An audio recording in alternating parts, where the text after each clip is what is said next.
ವೀಕ್ಷಕರೇ, ಛತ್ತೀಸ್ಗಢದ ರಾಯ್ಪುರದ ಅಮಾಶಿವಾನಿಯಲ್ಲಿ ಒಂದು ಪೊಲೀಸ್ ಕಾಲೋನಿ ಇದೆ. ಅಲ್ಲಿ ಒಂದು ದಂಪತಿ ವಾಸ ಇರ್ತಾರೆ. ಹೀಗೆ ಒಂದಿನ ಆ ಡೆಲಿವರಿ ಬಾಯ್ ಆ ದಂಪತಿಯ ಮನೆ ಬಾಗಿಲನ್ನ ಬಡಿತಾನೆ. ಆಗ ಆ ಡೆಲಿವರಿ ಬಾಯ್ ಆಕೆಗೆ ಒಂದು ಪಾರ್ಸಲ್ ಕೊಟ್ಟು ಸಾರ್ ಮನೇಲಿದ್ದಾರಂತ ಕೇಳ್ತಾನೆ. ಆಗ ಆಕೆ ಇಲ್ಲ ಅಂತ ಉತ್ತರಿಸ್ತಾಳೆ. ನಂತರ ಈ ಡೆಲಿವರಿ ಬಾಯ್ ಆ ಮನೆಯೊಳಗೆ ಬಂದು ಆಕೆಯೊಂದಿಗೆ ಶಾರೀರಿಕ ಸಂಬಂಧವನ್ನ ಬೆಳೆಸಿ ನಂತರ ಇಬ್ರು ಕೂಡ ಒಟ್ಟಿಗೆ ಸಾಕಷ್ಟು ಸಮಯವನ್ನ ಕಳೀತಾರೆ. ಆಮೇಲೆ ಆತ ಅವ್ರ ಮನೆಯಿಂದ ಹೋಗ್ತಾನೆ. ಈ ರೀತಿ ಆದಂತ ಘಟನೆ ಇದೇ ಮೊದಲೇನಲ್ಲ ಮತ್ತು ಕೊನೆಯದು ಅಲ್ಲ. ಇದೇ ರೀತಿಯಾಗಿ ಸಾಕಷ್ಟು ವರ್ಷಗಳಿಂದ ನಡೀತಾನೆ ಇತ್ತು. ಸಹಜವಾಗಿ ಇಂಥ ಘಟನೆಗಳು ನಡೆಯುವಾಗ ರಕ್ತಪಾತ ಆಗೋದು ಸಾಮಾನ್ಯ. ಅದೇ ರೀತಿಯಾಗಿ ಈ ಒಂದು ಪ್ರಕರಣದಲ್ಲೂ ಕೂಡ ನಡೆದಿದೆ. ಆದ್ರೆ ಯಾರು ಕೊಲೆ ಮಾಡಿದ್ದಾರೆ, ಯಾಕೆ ಕೊಲೆ ಮಾಡಿದ್ದಾರೆ ಎಂಬುದನ್ನ ಕಂಡು ಹಿಡಿಯೋದು ಮಾತ್ರ ಕಷ್ಟದ ಕೆಲಸನೇ ಸರಿ. ಆದ್ರೆ ಪೊಲೀಸರು ತಮ್ಮ ಜಾಣ್ಮೆಯಿಂದ ಈ ಒಂದು ಪ್ರಕರಣವನ್ನ ಭೇದಿಸಿ ಆ ಕೊಲೆಗಾರನನ್ನ ಪತ್ತೆ ಹಚ್ಚುತ್ತಾರೆ. ನಂತರ ಪೊಲೀಸರು ಕೊಲೆಗಾರನ ಬಳಿ ವಿಚಾರಣೆ ಮಾಡೋದಕ್ಕೆ ಮುಂದಾದಾಗ ಸ್ವತಃ ಕೊಲೆಗಾರನೇ ಬೆರಗಾಗಿ ಹೋಗಿದ್ದ. ಸಾಮಾನ್ಯವಾಗಿ ವಿಚಾರಣೆಯ ಸಮಯದಲ್ಲಿ ಪೊಲೀಸರು ಪ್ರಶ್ನೆ ಕೇಳ್ತಾರೆ. ಆದ್ರೆ ಈ ಒಂದು ಪ್ರಕರಣದಲ್ಲಿ ಕೊಲೆಗಾರನೇ ಪೊಲೀಸರಿಗೆ ಪ್ರಶ್ನೆಯನ್ನ ಕೇಳಿದ್ದ. ಆ ಪ್ರಶ್ನೆ ಏನಪ್ಪಾ ಅಂದ್ರೆ, ಸರ್ ನೀವು ನನ್ನನ್ನ ಹೇಗ್ ಪತ್ತೆ ಹಚ್ಚಿದ್ರಿ ಎಂಬುದು ಆತನ ಪ್ರಶ್ನೆ ಆಗಿತ್ತು. ವೀಕ್ಷಕರೇ, ಈ ಒಂದು ಪ್ರಕರಣ ಯಾವ ಸಸ್ಪೆನ್ಸ್ ಥ್ರಿಲ್ಲರ್ ಸಿನಿಮಾ ಕಥೆಗಿಂತನೂ ಕೂಡ ಕಡಿಮೆ ಏನಿಲ್ಲ. ಪೊಲೀಸರು ಕೊಲೆಗಾರನನ್ನ ಹೇಗ್ ಪತ್ತೆ ಹಚ್ಚಿದ್ರು ಮತ್ತೆ ಕೊಲೆಗಾರ ಯಾರು ಹಾಗೂ ಕೊಲೆಗಳ ಹಿಂದೆ ಇರುವಂತಹ ರಹಸ್ಯ ಏನು ಎಂಬ ಸಂಪೂರ್ಣ ಮಾಹಿತಿಯನ್ನ ಇವತ್ತಿನ ಈ ಒಂದು ವಿಡಿಯೋದಲ್ಲಿ ಈ ಮುಂದೆ ತಿಳಿತಾ ಹೋಗೋಣ. ವೀಕ್ಷಕರೇ, ಈ ಒಂದು ಸಂಪೂರ್ಣ ಘಟನೆ ಶುರುವಾಗಿದ್ದು 2020ರಲ್ಲಿ ಛತ್ತೀಸ್ಗಢದ ಅಮ್ಮಾಶಿವಾನಿ ಕಾಲೋನಿಯಲ್ಲಿ ಒಂದು ಮನೆಯಲ್ಲಿ ಶಿಶುಪಾಲ್ ಮತ್ತು ಅವರ ಹೆಂಡತಿ ಜಾಲಿ ವಾಸ ಇದ್ರು. ಈ ಶಿಶುಪಾಲ್ ಪೊಲೀಸ್ ಇಲಾಖೆಯಲ್ಲಿ ನಾಯಿಗಳಿಗೆ ತರಬೇತಿಯನ್ನ ಕೊಡ್ತಿದ್ರು ಹಾಗೂ ಜಾಲಿ ಗೃಹಿಣಿ. ಸುಮಾರು 2020ರ ಸಮಯದಲ್ಲಿ ಟಿಕ್ ಟಾಕ್ ಎಂಬ ಒಂದು ಆಪ್ ಎಲ್ಲಾ ಕಡೆ ವೈರಲ್ ಆಗಿತ್ತು. ಪ್ರತಿಯೊಬ್ರು ಕೂಡ ರೀಲ್ಸ್ ಗಳನ್ನ ಮಾಡಿ ಅಪ್ಲೋಡ್ ಮಾಡ್ತಾ ಇದ್ರು. ಈ ಟಿಕ್ ಟಾಕ್ ಅನ್ನ ಬಳಸದೇ ಇಲ್ಲಂತ ವ್ಯಕ್ತಿಗಳೇ ಇಲ್ಲ ಅನ್ನುವಷ್ಟರ ಮಟ್ಟಿಗೆ ಜನ ಅದಕ್ಕೆ ಅಡಿಕ್ಟ್ ಆಗಿದ್ರು. ಜಾಲಿ ಕೂಡ ಟಿಕ್ ಟಾಕ್ ನಲ್ಲಿ ಒಂದೊಂದು ರೀಲ್ಸ್ ಗಳನ್ನ ಅಪ್ಲೋಡ್ ಮಾಡೋದಕ್ಕೆ ಶುರು ಮಾಡಿದ್ಲು. ನಂತರ ನಿಧಾನವಾಗಿ ವೀಕ್ಷಕರ ಸಂಖ್ಯೆ ಕೂಡ ಹೆಚ್ಚಾಗುತ್ತೆ. ಜಾಲಿಗೆ ಒಂದು ವಿಷಯ ತಿಳಿದು ಬರುತ್ತೆ. ಅದೇನಪ್ಪಾ ಅಂದ್ರೆ ಡ್ಯೂಯೆಟ್ ರೀಲ್ಸ್ ಅನ್ನ ಮಾಡಿದ್ರೆ ಹೆಚ್ಚು ವ್ಯೂಸ್ ಗಳು ಬರ್ತವೆ ಮತ್ತು ಫಾಲೋವರ್ಸ್ ಗಳ ಸಂಖ್ಯೆ ಕೂಡ ಜಾಸ್ತಿ ಆಗುತ್ತೆ ಅಂತ ಆಕೆ ಅನ್ಕೊಳ್ತಾಳೆ. ಹೀಗಾಗಿ ಆಕೆ ಕೂಡ ಡ್ಯೂಯೆಟ್ ರೀಲ್ಸ್ ಅನ್ನ ಮಾಡೋದಕ್ಕೆ ಶುರು ಮಾಡ್ತಾಳೆ. ಆಕೆ ಮಾಡದಂತ ಹೆಚ್ಚಿನ ಡ್ಯೂಯೆಟ್ ರೀಲ್ಸ್ ಗಳು ಒಬ್ಬನೇ ವ್ಯಕ್ತಿಯ ಜೊತೆಗೆ ಇರ್ತಾ ಇತ್ತು. ಆ ವ್ಯಕ್ತಿಯ ಹೆಸರು ಜೈ ಸಿಂಗ್. ಆದ್ರೆ ಸೋಷಿಯಲ್ ಮೀಡಿಯಾದಲ್ಲಿ ರಾಹುಲ್ ಎಂಬ ಹೆಸರಿಂದ ಆತ ಪ್ರಸಿದ್ಧಿಯಾಗಿದ್ದ. ಈತ ಕೂಡ ಟಿಕ್ ಟಾಕ್ ನಲ್ಲಿ ಸಾಕಷ್ಟು ವಿಡಿಯೋಗಳನ್ನ ಮಾಡಿ ಫೇಮಸ್ ಆಗಿದ್ದ. ಈತ ಮೂಲತಃ ಉತ್ತರ ಪ್ರದೇಶದವನು. ಆದ್ರೆ ಮುಂಬೈನಲ್ಲಿ ಎಲೆಕ್ಟ್ರಿಷಿಯನ್ ಆಗಿ ಕೆಲಸವನ್ನ ಮಾಡ್ಕೊಂಡಿದ್ದ. ಟಿಕ್ ಟಾಕ್ ನ ಮೂಲಕ ಇವರಿಬ್ಬರಿಗೂ ಪರಿಚಯ ಆಗುತ್ತೆ. ಪ್ರಾರಂಭದ ದಿನಗಳಲ್ಲಿ ಸೋಷಿಯಲ್ ಮೀಡಿಯಾದಲ್ಲಿ ಮೆಸೇಜ್ ಮತ್ತು ಕಾಲ್ಗಳ ಮೂಲಕ ಇವರಿಬ್ಬರ ಮಾತುಕತೆ ನಡೀತಾ ಇತ್ತು. ದಿನ ಕಳೆದಂತೆ ಇವರ ಪರಿಚಯ ಸ್ನೇಹವಾಗಿ ಬದಲಾಗಿ ಇಬ್ಬರ ಫೋನ್ ನಂಬರ್ಗಳು ಕೂಡ ಎಕ್ಸ್ಚೇಂಜ್ ಆದವು. ಇನ್ನೊಂದ್ ಕಡೆ ಶಿಶುಪಾಲ್ ಮತ್ತು ಜಾಲಿಗೆ ಮದುವೆಯಾಗಿ 12 ವರ್ಷ ಆಗಿದ್ರು ಕೂಡ ಇಬ್ರಿಗೂ ಮಕ್ಕಳಿರ್ಲಿಲ್ಲ. ಇದೇ ಕಾರಣದಿಂದ ಅವರಿಬ್ಬರ ಮಧ್ಯೆ ಸಾಕಷ್ಟು ಜಗಳ ಆಗ್ತಾ ಇತ್ತು. ಮತ್ತೆ ಇಬ್ಬರ ದಾಂಪತ್ಯ ಜೀವನ ಅಷ್ಟೇನು ಚೆನ್ನಾಗಿರ್ಲಿಲ್ಲ. ಇದ್ರ ಮಧ್ಯ ಜಾಲಿ ಮತ್ತು ರಾಹುಲ್ನ ಸ್ನೇಹ ಹೆಚ್ಚಾಯ್ತು. ಹೀಗಾಗಿ ಆಕೆ ಒಂದಿನ ರಾಹುಲ್ಗೆ ತನ್ನ ಮನೆ ವಿಳಾಸವನ್ನು ಕೊಟ್ಟು ಅವನನ್ನ ಭೇಟಿ ಮಾಡೋದಕ್ಕೆ ಕರೀತಾಳೆ. ಇದನ್ನ ಕೇಳದಂತ ರಾಹುಲ್ಗೆ ಬಹಳ ಸಂತೋಷ ಆಗಿತ್ತು. ಅವನು ಕೂಡ ಈ ಜಾಲಿಯನ್ನ ಭೇಟಿ ಮಾಡೋದಕ್ಕೆ ತುದಿಗಾಲಲ್ಲಿ ನಿಂತಿದ್ದ. ರೋಗಿ ಬಯಸಿದ್ದು ಕೂಡ ಹಾಲು ಅನ್ನ, ವೈದ್ಯ ಹೇಳಿದ್ದು ಕೂಡ ಹಾಲು ಅನ್ನ ಅನ್ನುವಂತಾಗಿತ್ತು. ಇದೇ ಒಂದು ಅವಕಾಶಕ್ಕಾಗಿ ರಾಹುಲ್ ಕೂಡ ಕಾತರದಿಂದ ಕಾಯ್ತಾ ಇದ್ದ. ಈ ರಾಹುಲ್ ಮದುವೆ ಆಗಿದ್ದ. ಆತನಿಗೆ ಇಬ್ರು ಮಕ್ಕಳು ಕೂಡ ಇದ್ರು. ಕೆಲಸದ ನಿಮಿತ್ತ ಈತ ಒಬ್ನೇ ಮುಂಬೈನಲ್ಲಿ ವಾಸ ಇದ್ದ. ಅವನ ಕುಟುಂಬ ಉತ್ತರ ಪ್ರದೇಶದ ಬದೋಹಿಯಲ್ಲಿ ವಾಸಿಸ್ತಾ ಇತ್ತು. ಈ ಜಾಲಿ ರಾಹುಲ್ ನನ್ನ ಭೇಟಿಯಾಗೋದಕ್ಕೆ ಕರೆ ಮಾಡಿದ ಕೂಡಲೇ ಅವನು ತಕ್ಷಣ ಫ್ಲೈಟ್ ಟಿಕೆಟ್ ಅನ್ನ ಬುಕ್ ಮಾಡಿ ಮಾರನೇ ದಿನ ಪೊಲೀಸ್ ಕಾಲೋನಿಗೆ ಬಂದಿಳಿದಿದ್ದ. ಆದ್ರೆ ಪೊಲೀಸ್ ಕಾಲೋನಿಯಲ್ಲಿ ಭೇಟಿ ಮಾಡೋದು ಅಷ್ಟು ಸುಲಭದ ಕೆಲಸ ಅಲ್ಲ.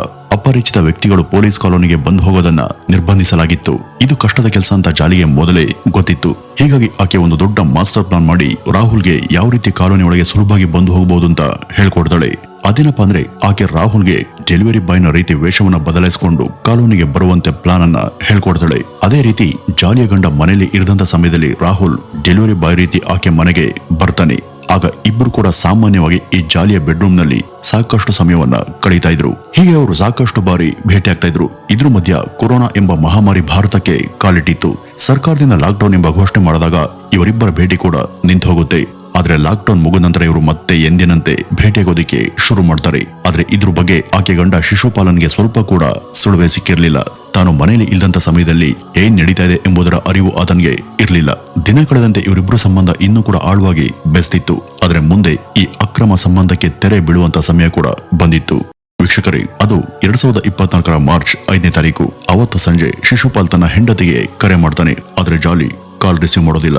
ತನ್ನ ಹೆಂಡತಿ ಮನೆಯಲ್ಲಿ ಯಾವುದೋ ಕೆಲಸದಲ್ಲಿ ಬ್ಯುಸಿಯಾಗಿರ್ಬೇಕು, ಹೀಗಾಗಿ ಕರೆ ಸ್ವೀಕಾರ ಮಾಡ್ತಿಲ್ಲ ಅಂತ ಶಿಶುಪಾಲ್ ಅಂದ್ಕೊಳ್ತಾನೆ. ಮತ್ತೆ ಮಾರ್ಚ್ 5ರ ರಾತ್ರಿ ಹೀಗೇನೆ ಕಳೆದು ಹೋಗುತ್ತೆ.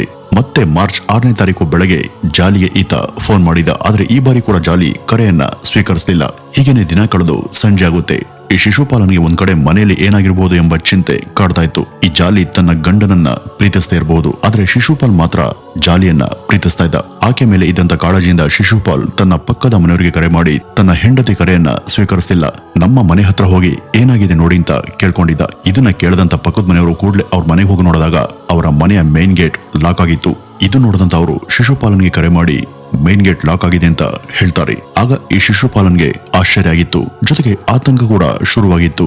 ಹೀಗಾಗಿ ಈ ಶಿಶುಪಾಲ್ ತನ್ನ ಪಕ್ಕದ ಮನೆಯವನ್ಗೆ ಒಳಗೆ ಹೋಗಿ ಮತ್ತೊಂದು ಬಾರಿ ನೋಡುವಂತೆ ಕೇಳ್ಕೊಳ್ತಾನೆ. ಇದನ್ನ ಕೇಳದಂತ ಪಕ್ಕದ ಮನೆಯವರು ಮತ್ತೆ ಅವರ ಮನೆಯ ಗೇಟ್ ಒಳಗೆ ಹೋಗಿ ಕಿಟಕಿಯಿಂದ ನೋಡ್ತಾರೆ. ಆಗ ಆತನಿಗೆ ಒಂದು ದೊಡ್ಡ ಶಾಕ್ ಕಾದಿತ್ತು.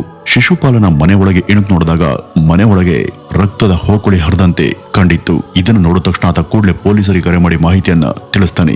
ಮತ್ತೆ ಶಿಶುಪಾಲನ್ಗೂ ಕರೆ ಮಾಡಿ ಇದ್ರ ಬಗ್ಗೆ ಹೇಳ್ತಾನೆ. ತಕ್ಷಣ ಪೊಲೀಸರು ಘಟನಾ ಸ್ಥಳಕ್ಕೆ ಭೇಟಿಯನ್ನ ಕೊಟ್ಟು ವಿವರವನ್ನ ಸಂಗ್ರಹಿಸ್ತಾರೆ. ಮತ್ತೆ ಅವನ ದೇಹವನ್ನ ಮರಣೋತ್ತರ ಪರೀಕ್ಷೆಗೆ ಕಳುಹಿಸ್ತಾರೆ. ಅಷ್ಟಕ್ಕೂ ಅಲ್ಲಿ ಏನಾಗಿತ್ತು ಅಂದ್ರೆ ತನ್ನದೇ ಮನೆಯಲ್ಲಿ ಜಾಲಿ ಬರ್ಬರ ರೀತಿಯಲ್ಲಿ ಹತ್ಯೆಯಾಗಿದ್ಲು. ಆದ್ರೆ ಪೊಲೀಸರಿಗೆ ಆಕೆ ಗಂಡನ ಮೇಲೇನೆ ಅನುಮಾನ ಶುರುವಾಗಿತ್ತು. ಏಕೆಂದ್ರೆ ಈ ಮನೆಯಲ್ಲಿ ಗಂಡ ಹೆಂಡತಿ ಇಬ್ಬರೇ ಇದ್ರು. ಮತ್ತೆ ಇವರಿಬ್ರು ಬಗ್ಗೆ ಯಾರಿಗೂ ಅಷ್ಟಾಗಿ ಮಾಹಿತಿ ಗೊತ್ತಿರಲಿಲ್ಲ. ಹಾಗಾಗಿ ಈ ಒಂದು ಕೊಲೆನ ಈ ಶಿಶುಪಾಲೆ ಮಾಡಿರ್ಬೇಕು ಎಂಬ ಅನುಮಾನ ಅವರಿಗೆ ಶುರುವಾಗಿತ್ತು. ಆಗ ಪೊಲೀಸರು ಈ ಒಂದು ಅನುಮಾನವನ್ನ ಬಗೆಹರಿಸಿಕೊಳ್ಳೋದಕ್ಕೆ ಶಿಶುಪಾಲನ ಲೈವ್ ಲೊಕೇಶನ್ ಮತ್ತು ಕಾಲ್ ಹಿಸ್ಟ್ರಿಯನ್ನ ಚೆಕ್ ಮಾಡ್ತಾರೆ. ಪೊಲೀಸರ ತನಿಖೆಯಲ್ಲಿ ಈ ಶಿಶುಪಾಲ್ ನಿರ್ದೋಷಿ, ಈ ಒಂದು ಕೊಲೆಗೂ ಈತನಿಗೂ ಯಾವುದೇ ಸಂಬಂಧ ಇಲ್ಲ ಅಂತ ಪೊಲೀಸರಿಗೆ ಗೊತ್ತಾಗುತ್ತೆ. ನಂತರ ಪೊಲೀಸರು ಈ ಒಂದು ಪ್ರಕರಣವನ್ನ ಗಂಭೀರವಾಗಿ ತಗೊಂಡು ಮತ್ತಷ್ಟು ಆಳವಾಗಿ ತನಿಖೆ ಮಾಡೋದಕ್ಕೆ ಮುಂದಾಗ್ತಾರೆ. ಈ ಒಂದು ಪ್ರಕರಣ ಪೊಲೀಸರ ನಿದ್ದೆ ಕೆಡಿಸಿತ್ತು. ಈ ಜಾಲಿ ಕೊಲೆನ ಯಾರು ಮಾಡಿದ್ದಾರೆ, ಕೊಲೆ ಹಿಂದಿನ ಕಾರಣ ಏನು ಅಂತ ಪೊಲೀಸರು ತಲೆ ಕೆಡಿಸ್ಕೊಂಡಿದ್ರು. ಹಂತಕನನ್ನ ಕಂಡು ಹಿಡಿಯೋದಕ್ಕೆ ಪೊಲೀಸರು ಶತ ಪ್ರಯತ್ನವನ್ನ ಮಾಡ್ತಾರೆ. ಅವರು ಸುತ್ತಮುತ್ತಲಿನ ಸಿಸಿಟಿವಿ ಕ್ಯಾಮೆರಾಗಳನ್ನು ಕೂಡ ಪರಿಶೀಲನೆ ಮಾಡ್ತಾರೆ. ಆದ್ರೆ ಈ ಒಂದು ಘಟನೆ ನಡೆದು 1 ವಾರ ಕಳೆದ್ರೂ ಕೂಡ ಪೊಲೀಸರಿಗೆ ಒಂದು ಸಣ್ಣ ಸುಳುಹು ಕೂಡ ಸಿಗ್ಲಿಲ್ಲ.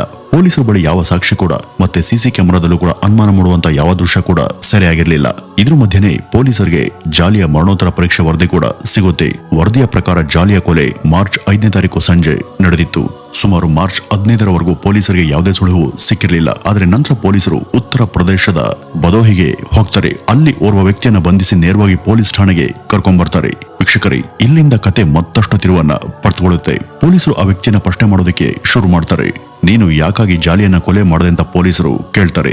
ಈ ಒಂದು ಸತ್ಯ ಪೊಲೀಸರಿಗೆ ಗೊತ್ತಿದ್ರು ಕೂಡ ಆರೋಪಿಯ ಬಾಯಿಯಿಂದ ಕೇಳಬೇಕು ಅಂತ ಪೊಲೀಸರು ನಿರೀಕ್ಷೆ ಮಾಡ್ತಾ ಇದ್ರು. ಆದ್ರೆ ಆತ ನಿಮ್ಗೆ ನಾನೇ ಕೊಲೆ ಮಾಡಿದ್ದು ಅಂತ ಹೇಗ್ ಗೊತ್ತಾಯ್ತು ಅಂತ ಆತ ಪೊಲೀಸರನ್ನ ಆಶ್ಚರ್ಯದಿಂದ ಪ್ರಶ್ನೆ ಮಾಡ್ತಾನೆ. ವೀಕ್ಷಕರೇ, ಇಲ್ಲಿ ಪೊಲೀಸರು ಬಂಧಿಸಿ ಕರೆ ತಂದಿದಂತ ಆ ವ್ಯಕ್ತಿ ಬೇರೆ ಯಾರೂ ಅಲ್ಲ, ಅದು ರಾಹುಲೇ. ಪೊಲೀಸರ ಬಳಿ ಈ ಕೊಲೆಯ ಹಿಂದಿನ ರಹಸ್ಯವನ್ನ ರಾಹುಲ್ ಇಂಚಿಂಚಾಗಿ ಹೇಳಿದ್ದ. ಈ ರಾಹುಲ್ ಪೊಲೀಸರ ಬಳಿ ನನ್ಗೂ ಜಾಲಿಗೂ ಕಳೆದ 4 ವರ್ಷಗಳಿಂದ ಸಂಬಂಧ ಇತ್ತು. ಪ್ರತಿನಿತ್ಯ ನಾವಿಬ್ರು ಫೋನ್ ನಲ್ಲಿ ಮಾತನಾಡ್ತಾ ಇದ್ವು ಮತ್ತು ಆಗಾಗ ಭೇಟಿ ಕೂಡ ಆಗ್ತಿದ್ವು. ನಮ್ಮಿಬ್ಬರ ನಡುವೆ ದೈಹಿಕ ಸಂಬಂಧ ಕೂಡ ಇತ್ತು. ಎಲ್ಲವೂ ಕೂಡ ಚೆನ್ನಾಗಿ ನಡೀತಾ ಇತ್ತು. ಆದ್ರೆ 2024ರಲ್ಲಿ ಈ ಜಾಲಿ ನನ್ನನ್ನ ಮದುವೆ ಆಗುವಂತೆ ಬ್ಲಾಕ್ ಮೇಲ್ ಮಾಡ್ತಾ ಇದ್ಲು. ಆದ್ರೆ ಇನ್ನೊಂದ್ ಕಡೆ ನನ್ನ ಹೆಂಡತಿ ಮಕ್ಕಳನ್ನ ಬಿಟ್ಟು ಈಕೆಯನ್ನ ಮದುವೆ ಆಗುವಂತ ಆಸೆ ನನಗೆ ಇರ್ಲಿಲ್ಲ. ದೈಹಿಕ ಸಂಬಂಧಕ್ಕೋಸ್ಕರ ಅಷ್ಟೇ ನಾನು ಆಕೆಯನ್ನ ಉಪಯೋಗಿಸ್ಕೊಂಡಿದ್ದೆ. ಆದ್ರೆ ದಿನ ಕಳೆದಂತೆ ಆಕೆ ನನ್ನನ್ನ ಮದುವೆ ಆಗೋದಕ್ಕೆ ನಿತ್ಯ ಕೂಡ ಪೀಡಿಸ್ತಾ ಇದ್ಲು. ಈಕೆ ಇನ್ನೂ ಕೂಡ ಒಂದು ಹೆಜ್ಜೆ ಮುಂದೆ ಹೋಗಿ ನೀನು ಮದುವೆ ಆಗಿಲ್ಲ ಅಂದ್ರೆ ನಾನು ನಿನ್ನ ವಿರುದ್ಧ ಪೊಲೀಸ್ ಕಂಪ್ಲೇಂಟ್ ಅನ್ನ ಕೊಡ್ತೀನಿ ಅಂತ ಹೆದರಿಸ್ತಾ ಇದ್ಲು. ಇದರಿಂದ ಭಯಗೊಂಡಿದಂತ ನಾನು ಆಕೆಯಿಂದ ಹೇಗಾದ್ರೂ ಮಾಡಿ ಮುಕ್ತಿಯನ್ನ ಪಡಿಬೇಕು ಅಂತ ಒಂದು ದೊಡ್ಡ ಯೋಜನೆಯನ್ನ ರೂಪಿಸ್ತೆ ಅಂತ ಪೊಲೀಸರ ಮುಂದೆ ಹೇಳಿದ್ದ.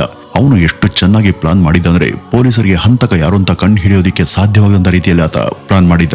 ನಿಜ ಹೇಳ್ಬೇಕು ಅಂದ್ರೆ ರಾಹುಲ್ ಮುಂಬೈನಿಂದ ಹೊರಟಾಗ್ಲೇ ತನ್ನ ಫೋನ್ ಅನ್ನ ಸ್ವಿಚ್ ಆಫ್ ಮಾಡಿದ್ದ. ಇವರ ಸಂಪೂರ್ಣ ಮಾತುಕತೆ ಯಾವಾಗ್ಲೂ ಇನ್ಸ್ಟಾಗ್ರಾಮ್ ನ ಮೂಲಕನೇ ನಡೀತಾ ಇತ್ತು. ಆಮೇಲೆ ರಾಹುಲ್ ಮುಂಬೈನಿಂದ ರಾಯ್ಪುರ್ಗೆ ಫ್ಲೈಟ್ ಅಲ್ಲಿ ಹೋಗಿದ್ದ. ಸಂಜೆ ಸುಮಾರು 6:30 ಹೊತ್ತಿಗೆ ಜಾಲಿಯ ಮನೆಯನ್ನ ತಲುಪಿದ್ದ. ಎಂದಿನಂತೆ ಜಾಲಿ ಹತ್ರ ಶಿಶುಪಾಲ್ ಮನೆಯಲ್ಲಿ ಇದ್ದಾನ ಅಂತ ಕೇಳ್ತಾನೆ. ಅದಕ್ಕೆ ಆಕೆ ಇಲ್ಲ ಅಂತ ಉತ್ತರಿಸ್ತಾಳೆ. ನಂತರ ಇಬ್ರು ಕೂಡ ಮನೆಯೊಳಗೆ ಹೋಗ್ತಾರೆ. ಮತ್ತೆ ಅವರಿಬ್ಬರ ನಡುವೆ ಮದುವೆ ವಿಚಾರದ ಕುರಿತು ಜಗಳ ಶುರುವಾಗುತ್ತೆ. ಆದ್ರೆ ರಾಹುಲ್ ಈಗಾಗಲೇ ಜಾಲಿ ಕಥೆಯನ್ನ ಮುಗಿಸಲೇಬೇಕು ಎಂಬ ಯೋಜನೆಯೊಂದಿಗೆ ಬಂದಿದ್ದ. ಈ ರೀತಿ ಮಾತನಾಡ್ತಿರುವಾಗ ಇದ್ದಕ್ಕಿದ್ದ ಹಾಗೆ ರಾಹುಲ್ ಜಾಲಿಯನ್ನ ಜೋರಾಗಿ ತಳ್ತಾನೆ. ಇದರ ಪರಿಣಾಮ ಜಾಲಿಯ ತಲೆಗೆ ತೀವ್ರವಾಗಿ ಪೆಟ್ಟಾಗುತ್ತೆ. ಆಕೆ ಬಿದ್ದಂತ ಜಾಗದಲ್ಲಿ ಒಂದು ಕತ್ತರಿ ಕೂಡ ಬಿದ್ದಿತ್ತು. ಅದನ್ನ ತಗೊಂಡಂತ ಈ ರಾಹುಲ್ ಜಾಲಿಗೆ ಅದರಿಂದ ಚುಚ್ಚಿ ಹಲ್ಲೆ ಮಾಡೋದಕ್ಕೆ ಮುಂದಾಗ್ತಾನೆ. ಸ್ವಲ್ಪ ಕೂಡ ಕನಿಕರ ಇಲ್ಲದಂತೆ ಮೃಗದ ಹಾಗೆ ಆಕೆ ಮೇಲೆ ಅನೇಕ ಬಾರಿ ಕತ್ತರಿಯಿಂದ ಜಾಲಿ ಆಕೆ ಸಾಯವರೆಗೂ ಹಲ್ಲೆ ಮಾಡಿದ್ದ. ನಂತರ ಆಕೆ ಪ್ರಾಣ ಹೋಗಿರೋದನ್ನ ಖಚಿತಪಡಿಸ್ಕೊಂಡಂತ ಈತ ಜಾಲಿಯ ದೇಹವನ್ನು ಅಡಗಿಸಿಡೋದಕ್ಕೆ ಪ್ರಯತ್ನ ಪಡ್ತಾನೆ. ಆದ್ರೆ ಆತನ ಬಳಿ ಅಷ್ಟೊಂದು ಸಮಯ ಇರ್ಲಿಲ್ಲ. ಅಷ್ಟೊತ್ತಿಗಾಗ್ಲೇ ರಾತ್ರಿ ಸುಮಾರು 9 ಗಂಟೆ ಆಗಿತ್ತು. ಅದೇ ಒಂದು ಸಮಯಕ್ಕೆ ಆತನಿಗೆ ರಿಟರ್ನ್ ಫ್ಲೈಟ್ ಕೂಡ ಇತ್ತು. ಹೀಗಾಗಿ ರಾಹುಲ್ ಎಷ್ಟು ಬೇಗ ಆಗುತ್ತೋ ಅಷ್ಟು ಬೇಗ ಅಲ್ಲಿಂದ ಹೊರಡೋದು ಆತನಿಗೆ ಒಳ್ಳೇದು ಅಂತ ಅನ್ಸಿ ಅಲ್ಲಿಂದ ಓಡ್ ಹೋಗ್ತಾನೆ. ಇನ್ನು ನಾನು ಇದೇ ಜಾಗದಲ್ಲಿದ್ರೆ ಪೊಲೀಸರ ಬಳಿ ಸಿಕ್ಕಾಕೊಳ್ಬಹುದು ಎಂಬ ಭಯದಿಂದ ಜಾಲಿಯ ಶವವನ್ನ ಅಲ್ಲಿಯೇ ಬಿಟ್ಟು ಹೋಗಿದ್ದ. ಅಷ್ಟರಲ್ಲಿ ಫ್ಲೈಟ್ ಕೂಡ ಮಿಸ್ ಆಗಿತ್ತು. ಹೀಗಾಗಿ ರೈಲ್ನಲ್ಲಿ ಉತ್ತರ ಪ್ರದೇಶದ ಬದೋಹಿಗೆ ಮರಳಿದ್ದ. ಇದೆಲ್ಲವನ್ನ ಹೇಳಿದ ನಂತರ ರಾಹುಲ್ ಮತ್ತೆ ಪೊಲೀಸರ ಬಳಿ ಹೇಗೆ ನನ್ನನ್ನ ಪತ್ತೆ ಹಚ್ಚಿದ್ರಿಂದ ಮತ್ತೆ ಕೇಳಿದ್ದ. ಆಗ ಪೊಲೀಸರು ಎಲ್ಲವನ್ನೂ ಕೂಡ ಆತನಿಗೆ ಬಿಡಿಸಿ ಹೇಳ್ತಾರೆ. ಇಲ್ಲಿ ರಾಹುಲ್ ಒಂದ್ ತಪ್ಪು ಮಾಡಿದ್ದ. ರಾಹುಲ್ ಜಾಲಿಯನ್ನ ಭೇಟಿ ಮಾಡೋದಕ್ಕೆ ಬಂದಾಗ ಫ್ಲೈಟ್ ನ ಮೂಲಕ ಬಂದಿದ್ದ. ಮತ್ತೆ ಆ ಒಂದು ಸಂಪೂರ್ಣ ಘಟನೆ ಆಗ್ತಿರುವಾಗ ಆ ಟಿಕೆಟ್ ಜಾಲಿ ಮನೆಯಲ್ಲೇ ಬಿದ್ದೋಗಿತ್ತು. ಆರಂಭದಲ್ಲಿ ಪೊಲೀಸರು ತನಿಖೆ ಮಾಡಿದಾಗ ಅವರ ಕೈಗೆ ಯಾವುದೇ ಸಾಕ್ಷಿಗಳು ಸಿಕ್ಕಿರ್ಲಿಲ್ಲ. ಆದರೆ ಕೆಲವು ದಿನಗಳ ನಂತರ ಶಿಶುಪಾಲ್ ಮನೆಗೆ ಹೋಗಿ ಏನಾದರೂ ಸಿಗಬಹುದಂತ ಹುಡುಕಾಟ ಮಾಡ್ತಿರುವಾಗ ಒಂದು ಟೇಬಲ್ ನ ಮೇಲೆ ಆ ಟಿಕೆಟ್ ಇರೋದು ಪೊಲೀಸರಿಗೆ ಗೊತ್ತಾಗುತ್ತೆ. ಆ ಒಂದು ಟಿಕೆಟ್ ಆಧಾರದ ಮೇಲೆ ಪೊಲೀಸರು ಮೊದಲಿಗೆ ರಾಯ್ಪುರ್ನ ವಿಮಾನ ನಿಲ್ದಾಣಕ್ಕೆ ಹೋಗ್ತಾರೆ. ಮತ್ತೆ ಅಲ್ಲಿ ಆ ಒಂದು ಸಂಪೂರ್ಣ ಪ್ರಕರಣದ ಕುರಿತು ತನಿಖೆಯನ್ನ ನಡೆಸ್ತಾರೆ. ನಂತರ ಪೊಲೀಸರು ಮುಂಬೈನ ಏರ್ಪೋರ್ಟ್ಗೂ ಹೋಗ್ತಾರೆ. ಅಲ್ಲೂ ಕೂಡ ಆ ಒಂದು ವಿಷಯದ ಬಗ್ಗೆ ವಿವರವಾಗಿ ವಿಚಾರಣೆಯನ್ನ ಮಾಡ್ತಾರೆ. ನಂತರ ಪೊಲೀಸರಿಗೆ ಸಿಸಿಟಿವಿ ದೃಶ್ಯಗಳಲ್ಲಿ ರಾಹುಲ್ಗೆ ಸಂಬಂಧಪಟ್ಟಂತ ಕೆಲ ಫೋಟೇಜ್ಗಳು ಕೂಡ ಸಿಗ್ತವೆ.